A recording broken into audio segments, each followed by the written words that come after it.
આંખમાં આંસુ લાવે તેવી ઘટના. ગોવિંદભાઈને બે પુત્રો, મોટો હાર્દિક અને નાનો હાર્દ. પત્ની સુશીલાબેન નામ પ્રમાણે જ સુશીલ. અમદાવાદમાં કાપડની મોટી દુકાન ધરાવતો આ ભર્યો ભાદર્યો પરિવાર. પરિવારનું મૂળ વતન બનાસકાંઠાના પાલનપુર પાસેનું એક ગામ. મોટો દીકરો હાર્દિક એમબીબીએસ પૂરું કરીને એમડી બનવા ન્યુયોર્ક અમેરિકા ગયો. હાર્દિક સ્વભાવે એકદમ સરળ, ના કોઈ મોટાઈ કે ના કોઈ અભિમાન. હાર્દિક છેલ્લા વર્ષમાં હતો ત્યારે વંદના નામની યુવતી સાથે પરિચય થયો. વંદના પણ એમડી માટે જ અહીં આવી હતી અને એનો પરિવાર પણ અમદાવાદમાં જ રહેતો હતો. એમનું મૂળ વતન પણ બનાસકાંઠાનું ડીસા પાસેનું એક ગામ. પિતા રાજેશભાઈ અને માતા સંગીતાબેનનું લાડ અપાયું સંતાન વંદના. એક નાનો ભાઈ ખરો જે બીએસસી ના છેલ્લા વર્ષમાં અભ્યાસ કર્યો. સાહજિક પરિચય બાદ બંને વચ્ચે નિકટતા વધતી ગઈ. બંને પોતાના અભ્યાસ પ્રત્યે તો સભાન અને સજાગ જ હતા. બંને લગ્નના બંધને બંધાવવાનું નક્કી કર્યું, પરંતુ સાથે સાથે વંદનાની એક શરત હતી કે બંને પોતપોતાના માવતરની સંમતિ મેળવવી. વંદનાએ તો એના મા બાપની સંમતિ પણ લીધી. એક જ જ્ઞાતિ ઉપરાંત હાર્દિક સોહામણો પણ હતો, એટલે અભ્યાસની વિગત અને ફોટો જોઈને જ વંદનાના મા બાપે સંમતિ આપી દીધી. વંદનાના મા બાપને પોતાની દીકરીની કાબેલિયત પર કોઈ શંકા તો ક્યારે હતી જ નહીં. સાથે સાથે વંદનાના સંસ્કારો પર પણ સંપૂર્ણ વિશ્વાસ હતો. હાર્દિકનો એકદમ સરળ સ્વભાવ અને થોડી શરમાળ પ્રકૃતિ આડે આવીને ઉભી રહી, એટલે એના મા બાપને કહી ના શક્યો. પરંતુ એને એટલો આત્મવિશ્વાસ હતો કે મા બાપ મારી પસંદગીને સ્વીકારી જ લેશે. હાર્દિકનો અભ્યાસ પૂરો થયો. બંને જણ અમદાવાદ આવ્યા અને પોતપોતાના ઘેર જવા માટે છૂટા પડ્યા. બીજા દિવસે હાર્દિકે સુશીલાબેનને શરમાતા સંકોચાતા બધી હકીકત જણાવી. સુશીલાબેને સાંજે જમતી વખતે ગોવિંદભાઈને બધી વાત કરી. વંદનાના માતા પિતાના નામ અને ગામ જાણીને ગોવિંદભાઈ ભડક્યા. અરે, આ તો એ જ રાજેશ કે જેણે મારી પિતરાઈ બહેન રિંકુને છૂટાછેડા અપાવ્યા હતા, કે જેના લગ્ન એના પિતરાઈ ભાઈ સાથે થયેલા હતા. હા, એની દીકરી ડોક્ટરનું ભણી રહી છે. હું કોઈ કાળે આ સંબંધ માટે તૈયાર નથી. 20 વર્ષ પહેલાની ઘટનાને સંભાળીને ગોવિંદભાઈએ આ સંબંધ ઉપર ચોકડી મારી દીધી. હાર્દિક આ બધું કાનો કાન સાંભળી રહ્યો હતો. પૂરેપૂરા ધર્મ સંકટમાં મુકાઈ ગયો. હવે શું કરવું? પિતાજીના સ્વભાવની એને ખબર હતી. એ કોઈ કાળે નહીં માને. એ હાર્દિક સારી રીતે જાણતો હતો. વંદનામાં એ પૂરેપૂરો ખોવાઈ ચૂક્યો હતો, એ પણ એટલું જ સત્ય હતું. અને વંદના, હાર્દિકને ખબર હતી કે આ હકીકત વંદના સહન નહીં કરી શકે. વંદનાને અભ્યાસનું 1 વર્ષ બાકી હતું, એટલે એને શું કહેવું હવે? છેવટે મનમાં પાક્કો નિશ્ચય કરીને હાર્દિકે વંદનાને ફોન કર્યો. વંદના, મેં ઘેર બધી વાત કરી છે.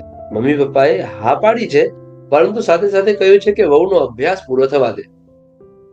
વંદનાએ પ્રત્યુત્તર વાળ્યો. મને સારું લગાડવા માટે ખોટું બોલી રહ્યા છો તમે. તમારા મમ્મી પપ્પાએ ક્યારેય હા નહીં પાડી હોય. હે?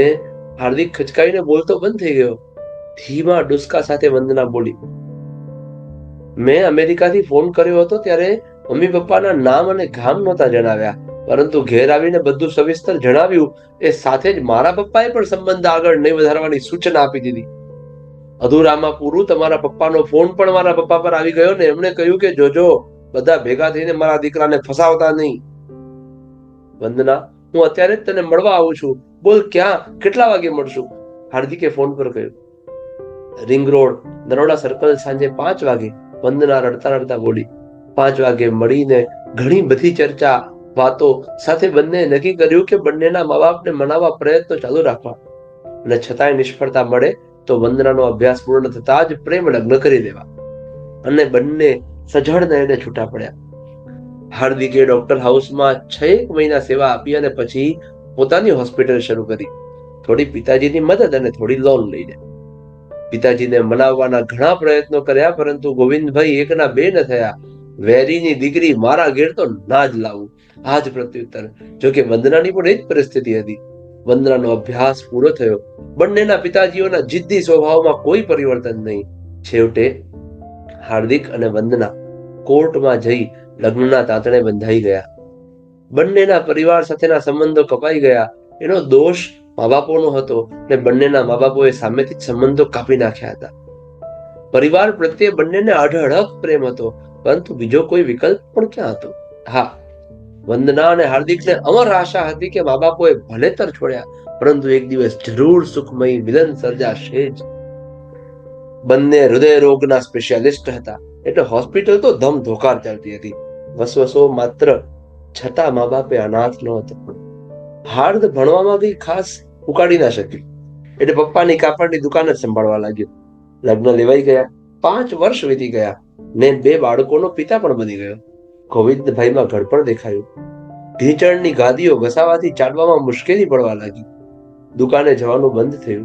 સુશીલાબેન પણ કમરની તકલીફ સામે ઝઝૂમી રહ્યા હતા. કામમાં મુશ્કેલી પડવા લાગી. દીકરાના 2 સંતાનોને સાચવવામાં અક્ષમ બની ગયા. હાર્દની પત્ની મોહિનીને આંખમાં કણાની જેમ ખૂંચવા લાગ્યા. એક દીકરાને ભણાવી ગણાવીને ડોક્ટર બનાવ્યો હતો, તે છેતરીને વાળી ચોડીને લઈ ગયો બધું. 2 ડોક્ટર છે ને લીલા લહેર કરે છે. એવા સુખી દીકરા આગળ જઈને રહો તો ખબર પડે. પણ ક્યાં જવું છે ત્યાં? બસ અમારા જ કપાળે લખાયા છે ને. મોહિનીના આવા મેળા ટોણા અને હાર્દનું ભાવહીન વર્તન છેવટે અસહ્ય થઈ પડ્યું આ વૃદ્ધ દંપતીને. ઊંડે ઊંડે હાર્દિક યાદ આવતો હતો ગોવિંદભાઈને, પરંતુ હજી જિદ્દીપણું મન પર સવાર હતું ને, એટલે તો અનાથાશ્રમનો રસ્તો પકડ્યો. સુશીલાબેન છૂટકે ના છૂટકે ગોવિંદભાઈને અનુસર્યા. આજે મહિનાનો 4થો રવિવાર હતો. કાયમના નિયમ મુજબ વંદનાએ રસોઈયાને ઓર્ડર આપીને મીઠાઈ સાથેની રસોઈ બનાવડાવી દીધી. વાહનમાં ભરાવીને વંદના પોતાની ગાડી લઈ અનાથાશ્રમે પહોંચી ગઈ. ભોજન વંદના જાતે પીરસી રહી હતી. આગ્રહ કરીને જમાડી રહી હતી સૌ વૃદ્ધ માવતરોને. નવા આવેલ 2 માવતરોને જોતા જ વંદના હચમચી ગઈ, પરંતુ મોં પર કોઈ અણસાર આવવા ન દીધો. વંદનાએ લાગણી સભર અવાજે એટલું જ કહ્યું, આ અનાથાશ્રમ નહીં, પરંતુ ઘરડા માનવીઓનો મેળો છે. સુખ દુઃખની સાચી આપલે થાય છે. કેટલાય આલીશાન મકાનોમાં જે આડંબર સભર સુખ શાંતિ છે, એની સરખામણીએ વિશેષ સાતા મળશે અહીં. સુશીલાબેને એક વૃદ્ધાને પૂછ્યું કે આ ભોજન આપીને ગઈ એ કોણ બેન હતી? એ તો ખબર નથી, પરંતુ છેલ્લા 4-4.5 વર્ષથી નિયમિત દર મહિનાના 4થા રવિવારે જમાડવા આવે છે. એનો ખોડો ભરાયેલો નથી એ નક્કી, વૃદ્ધાએ કહ્યું. બીજા મહિનાનો 4થો રવિવાર આવ્યો. વંદના આવી પહોંચી. સૌએ જમી લીધું એટલે સુશીલાબેને વંદનાને કહ્યું, દીકરી, તું કેટલી બધી ભાગ્યશાળી છે કે આવું પુણ્યકર્મ તારા ભાગ્યમાં છે. જો તને યોગ્ય લાગે તો તારા એ ઘરના મને દર્શન કરાવીશ કે જે ભૂમિ તને આવા પવિત્ર કાર્યમાં પ્રેરણા આપી રહી છે. 1 મહિનાથી વેદનાને મનમાં જ સંગ્રહીને બેઠેલી વંદનાને કંઈક અદ્ભુત અનુભૂતિ થઈ. હાર્દિકના મા બાપ અનાથાશ્રમમાં છે એ હજી જાણ નહોતી કરી વંદનાએ. એને ઊંડે ઊંડે બીક હતી કે હાર્દિક આ જાણ થતા પડી ભાંગશે. એ થોડા સમયની રાહ જોઈ રહી હતી, એટલે જ વંદના ઝડપભેર બોલી, હા માં, કેમ નહીં, ચાલો, આજે હું ફ્રી જ છું, તમને મૂકવા પણ આવીશ. સુશીલાબેન ઘેર આવ્યા. મોટા મકાનમાં પ્રવેશતા જ સામે દિવાલ પર ગોવિંદભાઈ અને એમની તસવીર દેખાઈ. વંદના ઝડપભેર રસોડા તરફ ચાલી ગઈ હતી. એટલી જ ઝડપથી પ્રગટાવેલ દીવો હાથમાં લઈને આવી. ચકણ વકણ આંખે સુશીલાબેન તો એમની તસવીર જ જોઈ રહ્યા હતા. વંદનાએ પ્રગટાવેલો દીવો સુશીલાબેનના ચરણોમાં મૂક્યો ને પગે પડીને રડી પડી, મમ્મી, અમારી ભૂલચૂક હોય તો અમને ક્ષમા કરો. અમે બંને પ્રેમના એક તાંતણે બંધાઈ ચૂક્યા હતા, એ સિવાય અમને કંઈ ખબર નહોતી. સુશીલાબેને કમરનું દર્દ ભૂલીને નીચા નમી વંદનાને ઊભી કરી અને બાથ ભીડી દીધી. પોતાના હાથેથી વંદનાના આંસુ લૂછીને પછી દર્દ ભર્યા અવાજે બોલ્યા, બેટા, ભૂલ તમારી નહીં પરંતુ અમારી છે. એમાં તારા સસરાનું જિદ્દીપણું અને સામાજિક વેર ઝેરે ભાન ભૂલાવ્યા અમને. હાર્દિક ક્યાં છે બેટા? ને કોઈ બાળ બચ્ચું કેમ દેખાતું નથી? આડું જોઈને મહા મહેનતે વંદના બોલી, હાર્દિક તો સોમનાથ ગયા છે દર્શન કરવા મમ્મી. બીજા પ્રશ્નનો જવાબ ઘડી ગઈ વંદના. બીજા પ્રશ્નનો જવાબ ના મળતા અને આડું જોઈને બોલતા સુશીલાબેનને કંઈક ભેદ લાગ્યો. વંદના, તું કંઈક છુપાવે છે. તમારા બંનેના પ્રેમની દુહાઈ આપું છું, સાચે સાચું બોલ. બાળ બચ્ચા વાળી વાત તું કેમ ગળી ગઈ? વંદનાના બંધ છૂટી ગયા. સુશીલાબેનના ખોળામાં માથું નાખીને ચોધાર આંસુએ રડવા લાગી. સુશીલાબેને માથે હાથ ફેરવ્યો, મમ્મી, અમે પ્રતિજ્ઞા લીધી હતી કે અમારા બંનેના મા બાપ અમને જ્યાં સુધી પાછા ના મળે ત્યાં સુધી પતિ પત્નીના કોઈ સુખ ભોગવવા નહીં. વાહ રે ભારતીય નારી! હવે સુશીલાબેન પાસે કોઈ પ્રત્યુત્તર નહોતો. 15 મિનિટ સુધી રડતા રહ્યા. જાતે જ આંસુ લૂછીને પછી દર્દ ભર્યા અવાજે બોલ્યા, ઘીના ઠામમાં ઘી નહીં પડે તો જીવ આપી દઈશ. હાર્દિક ભોળાનાથના દર્શન કરીને પાછો વળી રહ્યો હતો એ જ વખતે એક વૃદ્ધ દંપતીને ભોળાનાથ આગળ કરુણ અવાજે આજીજી કરી રહ્યું હતું. એ શબ્દો કાને અથડાયા, હે ભોળાનાથ, લાજ રાખજો, આ કદાચ તમારા છેલ્લા દર્શન છે. હવે પછી દર્શને આવવાનું ભાડું મળશે કે કેમ? બસ આટલી વિનંતી છે કે દીકરા વહુના હૃદયમાં ઉતરીને એમના ત્રાસમાંથી બચાવો ભોળા. ઘર ઘાટી અને આયા જેવા કામ આ ઉંમરે નથી થતા ભોળાનાથ.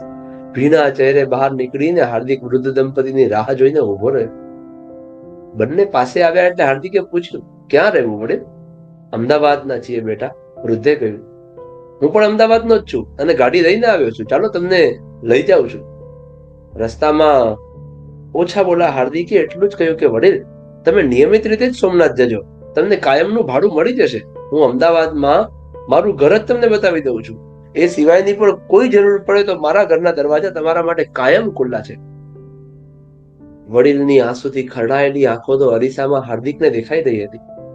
થોડા સમયના ખામોશી ભર્યા વાતાવરણ પછી વૃદ્ધા થોડું બોલ્યા, ધન્ય છે તારા માવતરને બેટા કે તારા જેવા સપૂતને જન્મ આપ્યો. દીકરો તો મારે છે, બાંધકામનું કરે છે ને કમાય પણ ખૂબ સારું. વહુના વાદે ચડીને હળધૂત કરી દીધા છે એમને. પોતાના જ ઘરમાં કૂતરા પેટ ભરે એમ પેટનો ખાડો પૂરીએ છીએ. જીવતરમાં વેઠ સિવાય કંઈ નથી. ધન્ય છે તારી ઘરવાળીને, એ પણ કોઈ સારા ખાનદાનની દીકરી હશે, છૂટા હાથની હશે, તો જ તું અમને આવી મદદ કરવા માટે તૈયાર થયો છે. હાર્દિકનું મકાન આવી ગયું. ગાડી પાર્ક થઈ. હાર્દિક અને વૃદ્ધ દંપતી નીચે ઉતર્યા. વંદના આંખો ચોડીને જોવા લાગી. એને એની આંખો પર વિશ્વાસ ના બેઠો. હોય નહીં, મમ્મી પપ્પા મારા આંગણે? ડુસ્કા નાકથી બેડરૂમમાં દોડી ગઈ. હાર્દિકને કઈ સમજણ ના પડી. બેઠક ખંડમાં જોયું તો પોતાના મમ્મી પપ્પા ગોવિંદભાઈ અને સુશીલાબેન દેખાયા.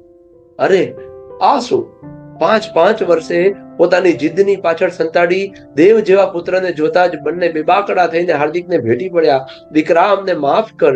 સ્વર્ગમાંથી બનાવીને મોકલેલ જોડાને અમે અમારા સામાજિક વેરઝેરમાં ઓળખી ના શક્યા. ધન્ય છે મારી વંદના વહુને, ધન્ય છે તમારા મા બાપ પ્રેમને, ધન્ય છે તમારી ટેકને. શાંત થાવ પપ્પા, શાંત થાવ મમ્મી, સમય સમયનું કામ કરે છે. હાર્દિકને એટલી તો ખબર પડી ગઈ કે મમ્મી પપ્પાને બધી ખબર પડી ગઈ છે, છતાંય વંદના બેડરૂમમાં કેમ દોડી ગઈ એ કઈ સમજણ ના પડી. મમ્મી પપ્પાને સોફા ઉપર બેસાડીને ઉચાટ ભર્યા હૈયે બેડરૂમ તરફ દોટ મૂકવાનું કર્યું ત્યાં તો ઘડે ડૂમો વાજેલ હોય એવો પાછળથી અવાજ આવ્યો. જશો નહીં હાર્દિક કુમાર, એને રડવા દો, અમે મનાવશું એને. હાર્દિકે ચોકીને પાછળ જોયું. હાર્દિક કુમાર, આ બધું શું બની રહ્યું છે? હાર્દિકને કઈ ના સમજાયું. બંને વેવાઈ વેવાણોને તો એકબીજાની ઓળખ થઈ ચૂકી હતી. બંને વેવાઈ ભેટી પડ્યા, વેર ઝેર ભૂલાઈ ગયા. હાર્દિક તો આ બધું જોઈને આ ભોજ બની ગયો અને તાળો મેળવતા વાર ના લાગી. ચારે વેવાઈ વેવાણ ચાલ્યા બેડરૂમ તરફ. વંદના ઊંધી પડીને ડુસકા ભરી રહી હતી. રાજેશભાઈ અને સંગીતાબેને દરવાજે ઉભા રહીને જ ધ્રુદન મિશ્રિત એક ઢોલકનું ગાયું, ગુલામ મોગરો રાત રાણીને સૂરજમુખી નિરાળી, એથી મારી વંદના દીકરી લાગે અમને પ્યારી. દોટ મૂકી વંદનાએ.